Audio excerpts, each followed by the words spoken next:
Assalamualaikum warahmatullahi wabarakatuh. Bismillah, alhamdulillah, wassalatu wassalamu ala rasulillah wa ala alihi wa sahbihi wa mawalah. Wa la hawla wa la quwata illa billah amma ba'du. Marilah kita awali perkuliahan inovasi pendidikan matematika pada hari ini dengan bersama-sama membaca basmalah. Bismillahirrahmanirrahim. Perkuliahan kita pada hari ini akan membahas tentang proses inovasi pendidikan. Sebelum membahas proses inovasi pendidikan, kita akan awali dari pembahasan tentang proses keputusan inovasi yang nanti akan menuju kepada proses inovasi dalam bidang pendidikan. Di mana proses keputusan inovasi dibagi menjadi 3 sub pokok bahasan, dimulai dari pengertiannya, kemudian tahapan-tahapannya, dan tipe dari keputusan inovasi. Adapun proses inovasi pendidikan, kita akan batasi pembahasannya dimulai dari pengertian proses inovasi pendidikan, model-model proses inovasi pendidikan, dan faktor-faktor yang mempengaruhi terjadinya proses inovasi dalam bidang pendidikan. Sebelum kita membahas proses keputusan inovasi, ada 2 pernyataan yang disampaikan oleh ahli inovasi. Di antaranya adalah dari Niccolò Machiavelli. Beliau menyampaikan bahwa tiada yang lebih susah merencanakannya, lebih meragukan keberhasilannya, dan lebih berbahaya dalam mengelolanya selain daripada menciptakan pembaharuan. Artinya, seorang inovator yang menciptakan pembaharuan maka akan menghadapi tantangan yang berat. Dari mulai bagaimana dia bisa menghadapi kemalasan dalam dirinya sendiri. Susah merencanakan sebuah pembaharuan.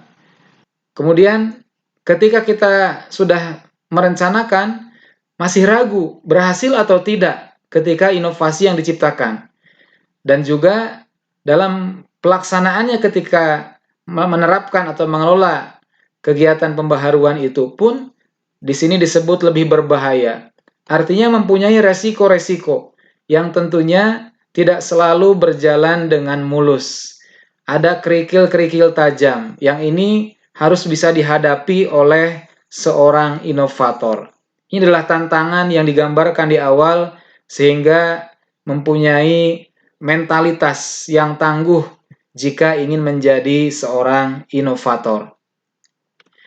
Adapun yang kedua pernyataannya, apabila lawan telah merencanakan menyerang inovator dengan mengerahkan pasukannya, sedangkan yang lain bertahan dengan kemalasannya, maka inovator dan kelompoknya seperti terancam. Nah, kalau tadi tantangan, ini ancaman. Jadi akan ada pihak-pihak yang tidak senang dengan inovasi yang tentunya akan menuntut situasi yang baru.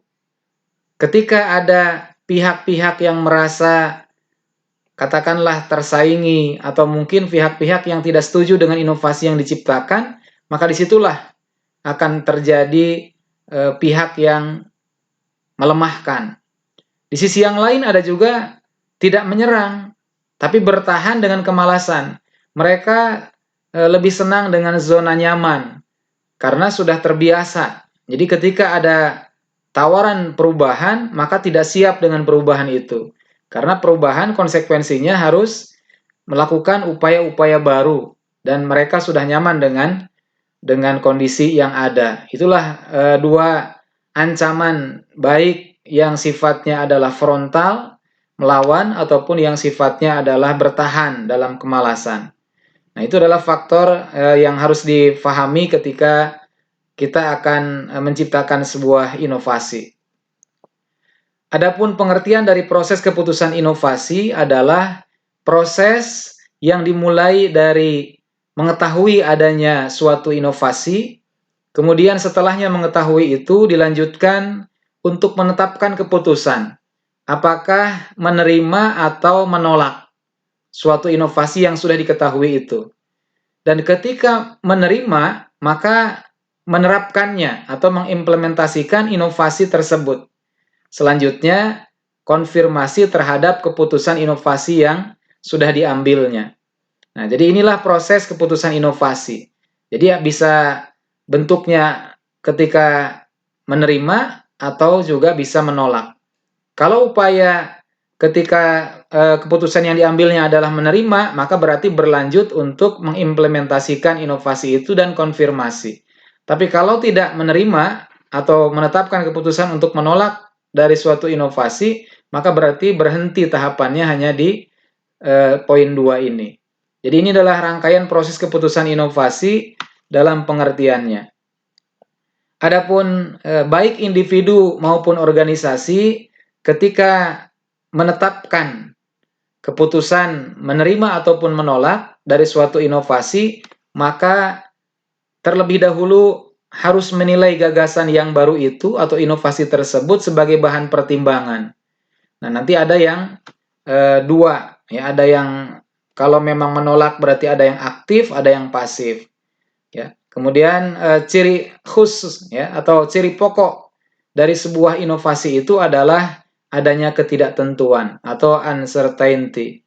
Jadi hasilnya belum bisa dipastikan, maka inovasi itu sifatnya spekulatif, ya.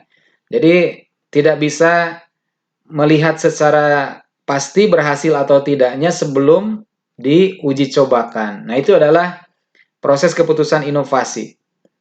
Sebagai contoh, kita bisa membedakan mana yang termasuk proses keputusan inovasi dan mana yang bukan. Misal, keputusan menghadiri rapat atau bermain olahraga. Nah, ini adalah bukan dari proses keputusan inovasi. Mengapa? Karena sudah tahu konsekuensinya.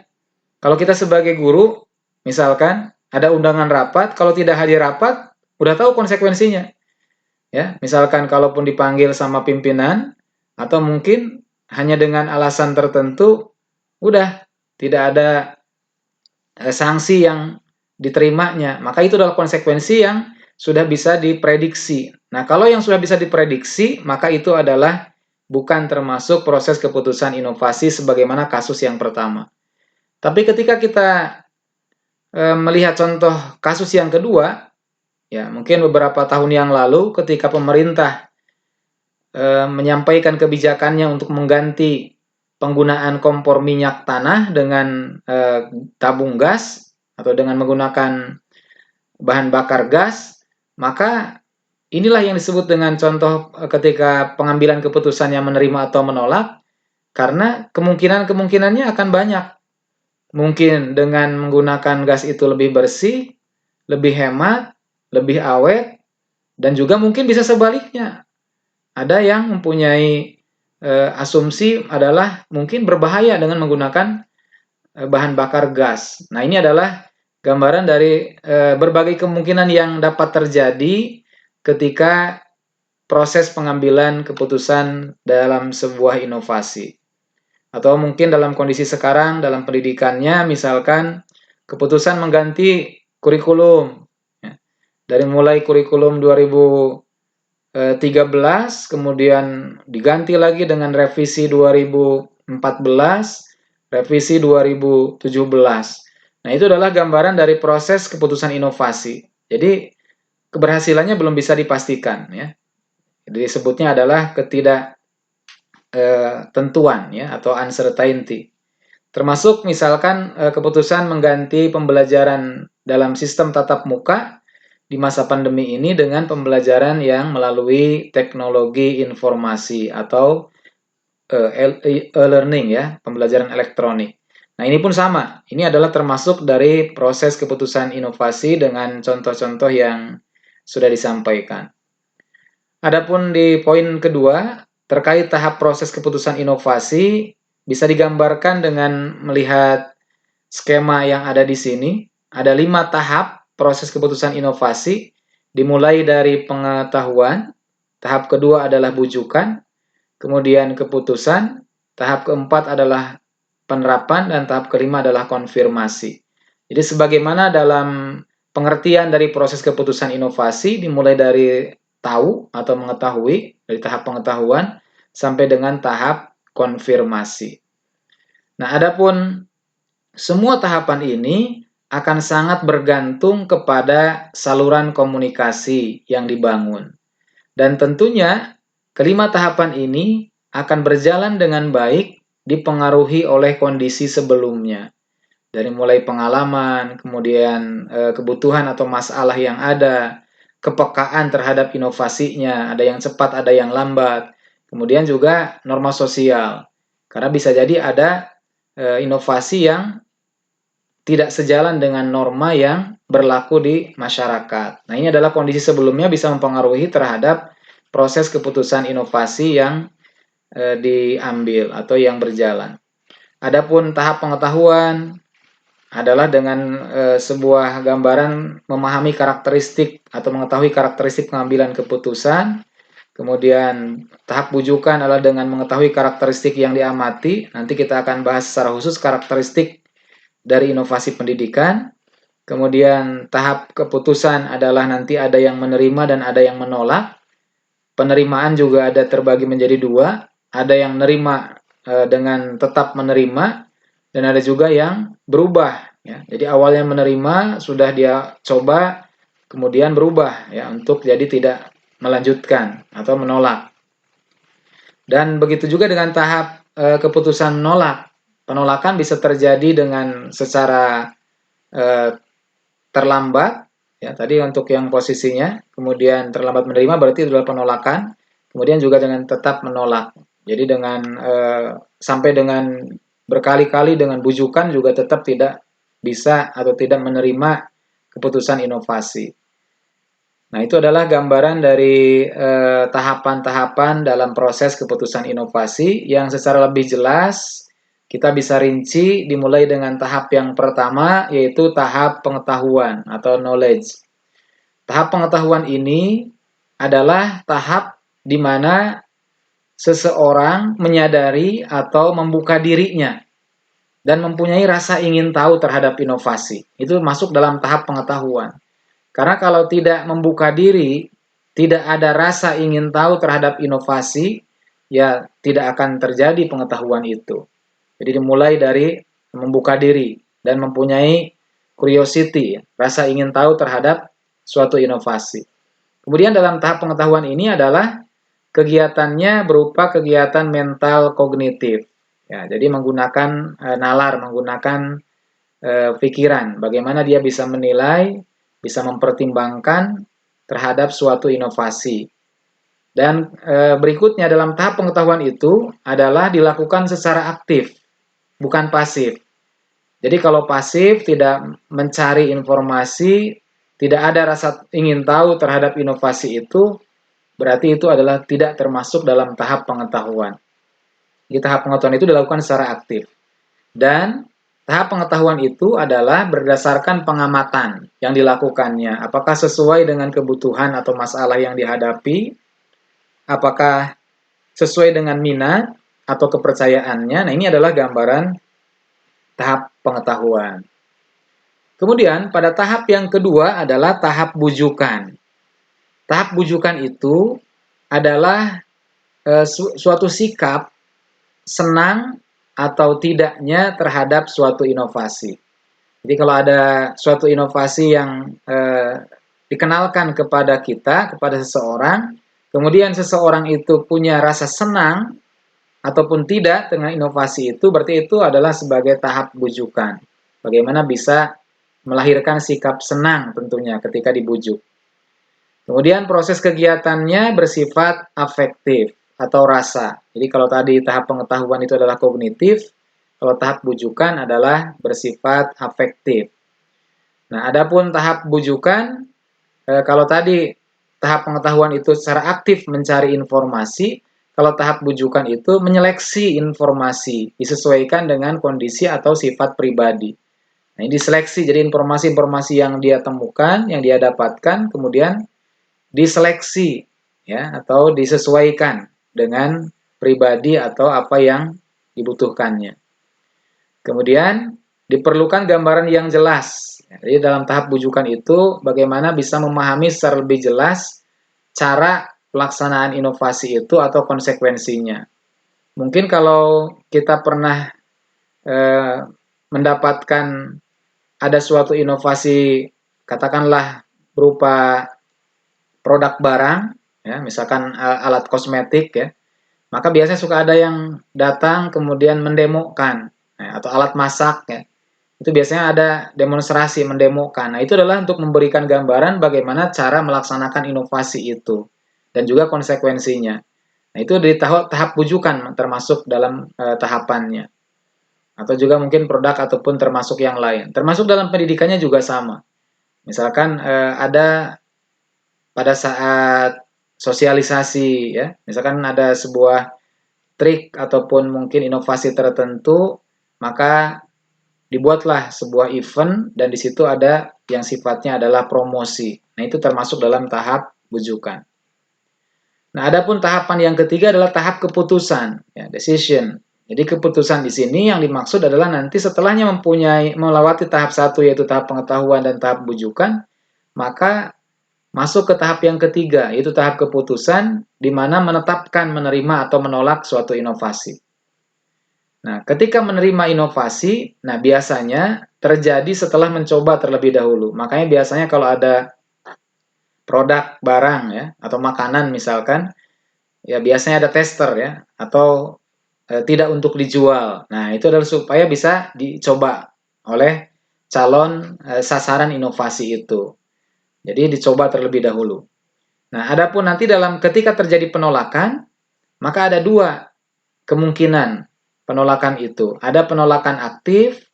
Kalau penolakan aktif, menolaknya itu adalah setelah mencoba terlebih dahulu. Ya, setelah mempertimbangkan untuk menerima, itu berarti aktif penolakannya. Dia sudah mencoba, sudah menerima awalnya, kemudian akhirnya tidak sesuai dengan dirinya. Maka di situ akan menjadi penolakannya aktif. Dan ada penolakan pasif yang tanpa pertimbangan, langsung menolak. Misalkan ketika ada tawaran inovasi tertentu, mohon maaf, saya tidak mengikuti atau tidak membeli inovasi itu. Nah, itu adalah tahap keputusan disebutnya. Penolakan pasif. Nah, adapun tahap yang keempat yaitu tahap implementasi. Nah, berarti di sini adalah tahap ketika sudah tahap yang ketiganya, keputusannya berupa keputusan menerima.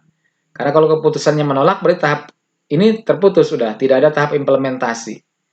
Nah, karena di sini proses keputusan inovasi, arahnya adalah bagaimana bisa melakukan inovasi, maka tahap implementasi ini berarti tahap penerapan dari inovasi yang sudah diterima. Ya, bentuknya mempraktikkan atau menerapkan. Nah, kemudian keputusan menerima inovasi itu ketika tidak diimplementasikan, biasanya karena ada masalah-masalah terkait dengan faktor pendukungnya. Misalkan ada inovasi dalam pendidikan menggunakan teknologi. Nah, ternyata di sekolah itu fasilitas teknologinya tidak tersedia. Mau menggunakan pembelajaran dengan online, ternyata fasilitas online-nya tidak tersedia. Nah, itu adalah yang menjadi kendala. Jadi keputusan menerima inovasi tapi tidak bisa diimplementasikan. Dan tahap implementasi ini akan berakhir jika suatu inovasi itu sudah melembaga atau sudah rutin. Jadi tahap penerapannya berarti dianggap berakhir. Jadi kapan berakhirnya tahap implementasi adalah ketika suatu inovasi itu sudah menjadi rutinitas. Berarti itu inovasi sudah berakhir. Sudah melembaga, menjadi kebiasaan. Atau ada hal yang baru lagi yang disebut dengan reinvensi. Nah, hal-hal yang bisa memungkinkan reinvensi adalah ya, ada hal yang baru, jadi inovasi yang sebelumnya kemudian ditinggalkan. Di antaranya ada 5 hal yang memungkinkan terjadinya reinvensi. Yang pertama adalah dikarenakan inovasi tersebut sangat sukar atau sangat kompleks untuk dimengerti. Nah, jadi terkendala sehingga menciptakan atau mengambil inovasi yang baru. Kemudian juga ketika menemukan kendala sukar dimengerti, mau menanyakan kepada agen atau sumber inovasinya, sukar juga ditemui. Ya, sukar menemui agen pembaharunya, maka itu pun akan menjadi memungkinkan terjadinya reinvensi. Berbagai kemungkinan komunikasi. Ya, jadi ketika ada masalah-masalah tadi komunikasi, saluran komunikasi dari setiap tahapannya itu juga akan menjadi salah satu penghambat inovasi berjalan dan memunculkan kemungkinan reinvensi. Masalah yang sangat luas dan kemudian ini yang menjadi poin A itu yang kekhususan. Biasanya ketika ada suatu inovasi di suatu daerah tertentu karena sudah merasa kayak seperti menjadi sesuatu yang dibanggakan, itu sulit kalau mau diubah kebiasaan yang ada di masyarakat dengan inovasi apapun, karena sudah menjadi sesuatu yang menjadi kebanggaan bagi suatu daerah. Ya, termasuk mungkin dalam sebuah lembaga pendidikan. Ya. Kalau lembaga pendidikan sudah mempunyai kekhasan, misalkan ketika akan mengadakan inovasi yang ditawarkan juga akan menjadi bermasalah. Ya. Adapun tahap yang terakhir dalam proses keputusan inovasi adalah tahap konfirmasi, di mana bentuknya bisa berupa mencari penguatan dan juga bagaimana bisa menghindari atau meminimalisasi, mengurangi akan terjadinya disonansi. Disonansi itu adalah ketidaksesuaian. Jadi ketika inovasi yang sedang dijalankan, yang sudah dilaksanakan, kemudian terjadi disonansi, tidak sesuai dengan apa yang diharapkan. Maka tahap konfirmasi ini perlu.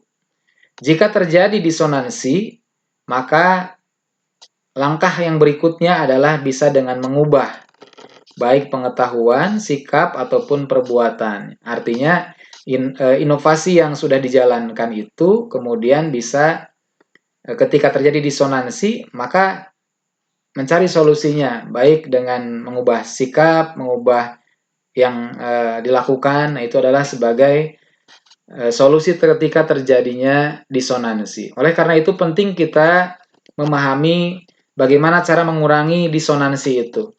Ketidaksesuaian suatu inovasi dengan yang diterapkan dalam kenyataan atau dalam pelaksanaannya.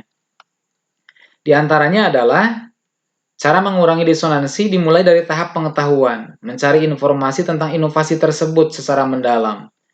Ya, jadi kalau misal ketika penerapan kurikulum 2013, maka supaya tidak terjadi disonansi, perlu mencari informasi tentang kurikulum 2013 itu secara mendalam di tahap pengetahuan.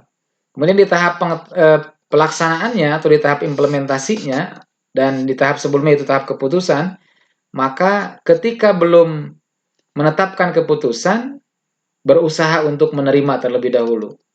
Ya, jadi kalau sudah tahu inovasi, kita belum menetapkan untuk menjalankan atau tidaknya, maka kita usahakan untuk menerima terlebih dahulu. Sehingga kalau ada sebelum menetapkan keputusan kita sudah menerima terlebih dahulu, maka akan ada upaya untuk mencari informasi dan juga tentunya nanti akan muncul rasa senang dengan sendirinya. Tapi kalau sudah menolak, ya sudah berarti terputus, tidak keputusan inovasi hanya sampai di bagian keputusan, tidak bisa sampai ke tahap implementasi.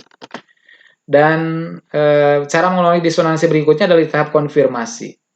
Tidak meneruskan apabila inovasi itu tidak sesuai dan atau bisa mengikuti inovasi tersebut secara terlambat. Ya, jadi tadi ada yang menerima tapi terlambat. Adapun tipe-tipenya dalam keputusan inovasi ada 4. Yang pertama ada keputusan inovasi opsional, yaitu keputusan inovasi yang berupa menerima atau menolaknya berdasarkan keputusan individu secara mandiri atau perorangan. Kemudian ada keputusan inovasi kolektif berdasarkan kesepakatan bersama, sistem sosial. Kemudian ada lagi keputusan inovasi otoritas, menerima atau menolak keputusan inovasinya itu berdasarkan kepada kelompok atau seseorang yang mempunyai kedudukan yang lebih tinggi atau kewenangan yang lebih tinggi. Biasanya ini adalah yang disebut dengan sistem kepemimpinan otoriter. Kemudian keputusan inovasi kontingensi, menerima atau menolak suatu inovasi itu setelah ada keputusan yang mendahuluinya. Jadi kalau tadi diambil contoh inovasi menggunakan pembelajaran berbasis teknologi, misalkan menggunakan bahan presentasi berupa PowerPoint dan sebagainya, itu bisa dilakukan kalau fasilitas terkait sudah dilengkapi terlebih dahulu. Ya, misalkan infokusnya ada, listriknya tersedia, atau mungkin kalau menggunakannya pembelajaran online berarti kan di sekolahnya yang tersebut itu sudah dipasang Wi-Fi-nya. Nah, itu adalah keputusan inovasi kontingensi. Jadi menerima atau menolak inovasi itu didasarkan kepada keputusan yang mendahuluinya, bisa terlaksana inovasi itu. Adapun proses inovasi pendidikan dalam pengertiannya sebagaimana proses keputusan inovasi tadi, yang berbeda adalah kalau proses keputusan inovasi bisa ketika memutuskan sampai dengan menolak, selesai, tidak ada implementasi.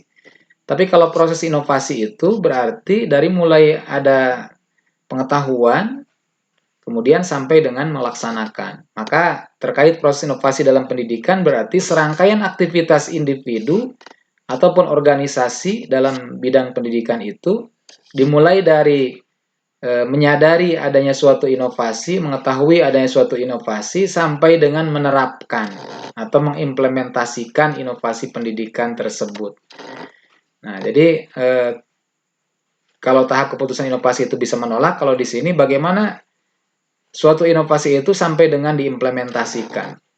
Nanti yang berbeda adalah waktu. Ada yang cepat penerimaannya, ada yang lambat. Ya, kita ambil contoh ketika penerapan kurikulum 2013 itu, awalnya secara bertahap, ada yang sudah melaksanakan, ada yang masih belum. Ya, nah ini adalah contoh yang dimaksud dengan proses inovasi pendidikan. Jadi yang berbeda adalah pada masalah waktu. Ya, jadi prosesnya sama, serangkaian aktivitas yang dilakukannya dari mulai tahu ada inovasi, sadar ada inovasi, sampai dengan mengimplementasikan inovasi pendidikan tersebut. Nah, adapun lama atau tidaknya dari sasaran inovasi itu akan berbeda, tergantung dari tingkat kepekaan terhadap inovasi itu. Ada yang peka, cepat nanti menerima inovasi itu. Ada juga yang kurang peka.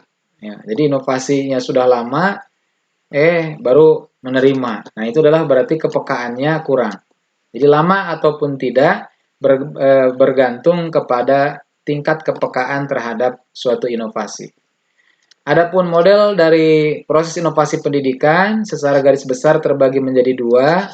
Ada yang berorientasi pada individu dan ada yang berorientasi pada organisasi. Ya. Adapun berorientasi pada individu, model proses inovasi pendidikannya didasarkan kepada 7 tokoh atau 7 model yang ditawarkan oleh para ahli inovasi pendidikan. Ada dari Lapidze Steiner tahun 1961, yaitu tahapannya proses inovasi pendidikannya itu dimulai dari menyadari, kemudian mengetahui, menyukai, memilih, mempercayai, dan membeli. Ya, karena awalnya dalam bidang non pendidikan. Jadi menyadari terlebih dahulu bahwa ada inovasi. Kemudian setelah sadar, dia cari tahu informasi terkait inovasi tersebut, mengetahui. Setelahnya mengetahui dengan menggali informasi sebanyak-banyaknya akan muncul menyukai. Ya, jadi akan senang dengan inovasi tersebut. Kemudian memilih. Ya, dengan inovasi yang ada itu, kemudian setelah memilih mempercayai, oh ini yang saya jadikan sebagai diterapkan dalam tugas atau kegiatannya. Berarti percaya bahwa itulah pilihan. Kemudian membeli. Membeli yang dimaksud berarti dalam pendidikan adalah menggunakannya atau melaksanakannya.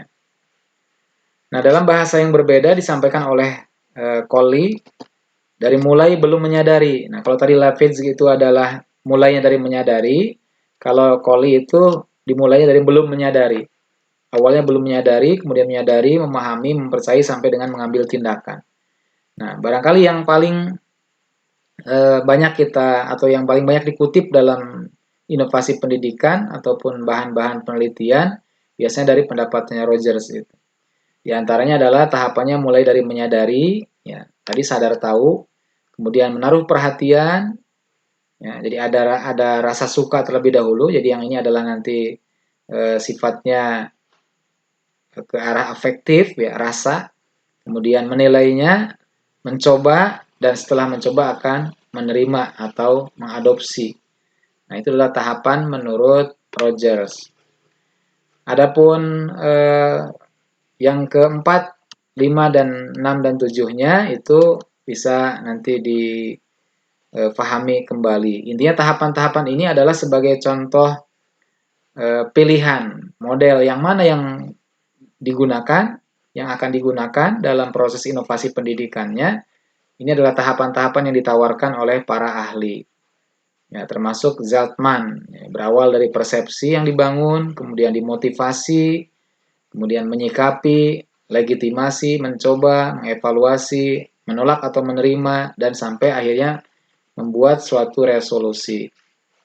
Nah, jadi ini tahapan-tahapan yang menjadi model dalam proses inovasi, khususnya dalam bidang pendidikan, yang didasarkan kepada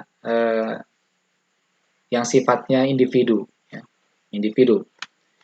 Adapun yang berorientasi pada organisasi, ya, biasanya yang sifatnya kelembagaan, maka ada beberapa tokoh yang menyampaikan model-modelnya dengan tahapan yang masing-masing mempunyai persamaan dan perbedaan. Di antaranya untuk yang pertama yaitu dari Milo itu orientasinya dari mulai konseptualisasi, kemudian tentatif adopsi, penerimaan sumber, kemudian implementasi sampai dengan institusionalisasi. Nah, jadi tadi implementasi itu akan berakhir ketika nanti sudah melembaga. Nah, institusionalisasi adalah artinya melembaga. Sudah menjadi karakter atau ciri khas yang dalam suatu lembaga pendidikan itu misalkan dengan inovasi tertentu. Misalkan kita sekarang ini kan banyak sekolah tahfidz Quran. Nah, itu adalah sudah menjadi institusionalisasi. Ini sudah melembaga inovasi yang digunakan atau yang diimplementasikannya. Nah, adapun dari modelnya Cevat itu adalah tahapannya lebih simpel. Jadi dari mulai penemuan ide, lanjut ke adopsi, berarti menerima dan melaksanakan. Ini mungkin yang paling simpel di antara yang lain.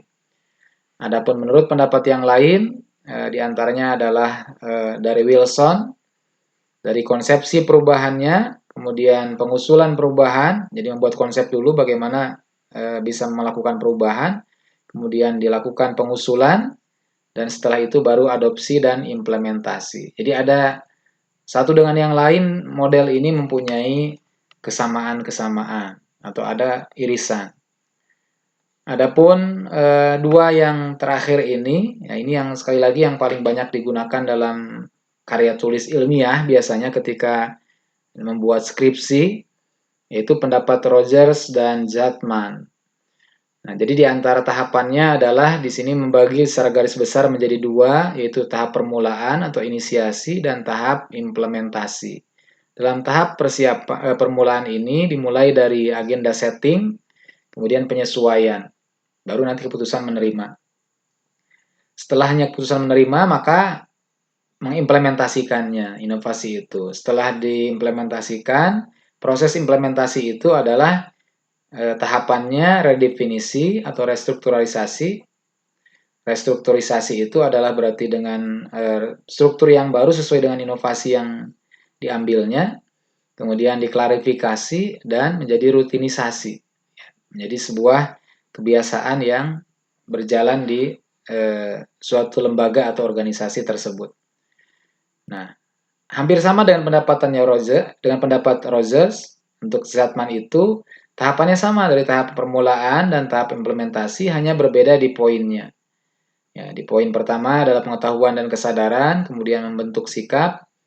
Kalau di sini agenda setting dan penyesuaian. Nah, itu adalah model-model yang ditawarkan oleh para ahli dalam proses inovasi pendidikan.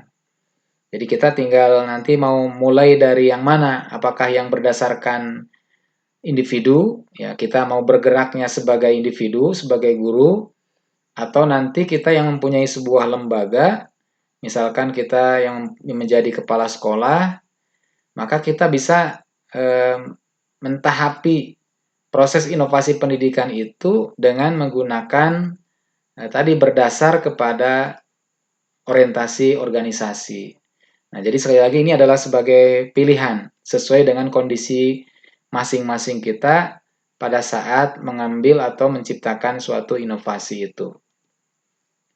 Adapun yang terakhir, faktor-faktor yang mempengaruhi proses inovasi pendidikan secara garis besar adalah yang paling berpengaruh ada 3 faktor, yaitu faktor KBM, ya, kegiatan belajar mengajar, faktor internal dan eksternal, dan faktor sistem pendidikan.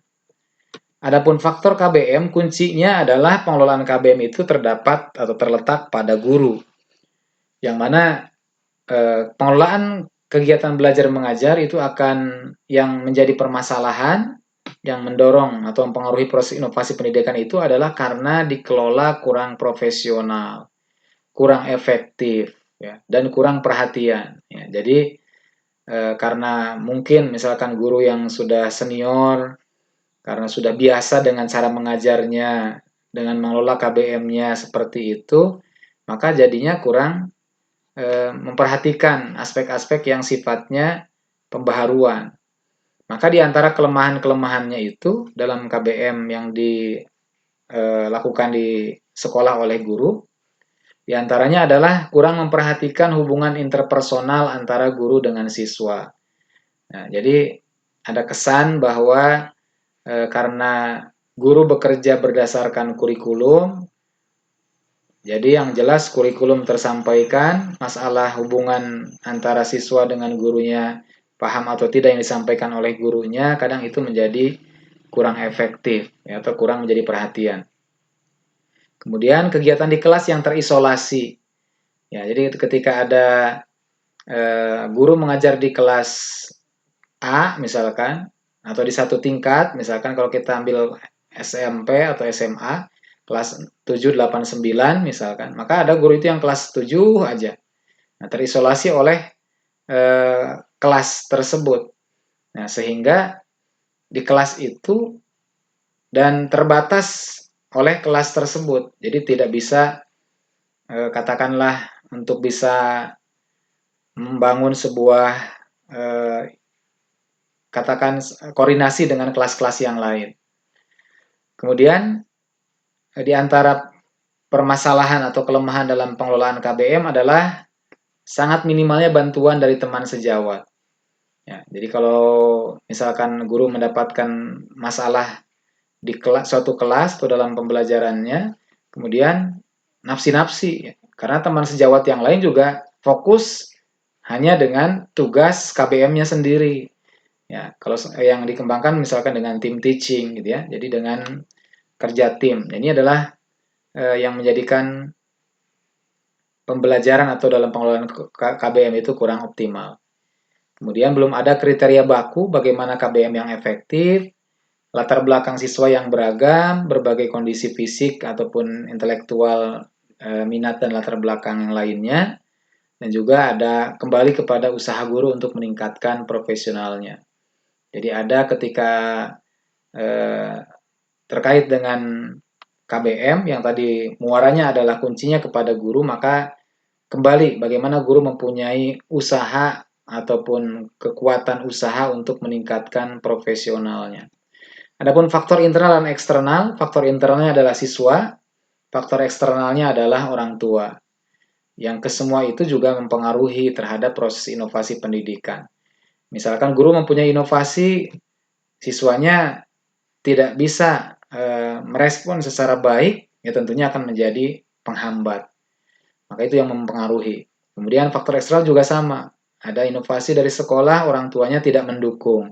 Nah, itu akan menjadi faktor yang mempengaruhi secara eksternal.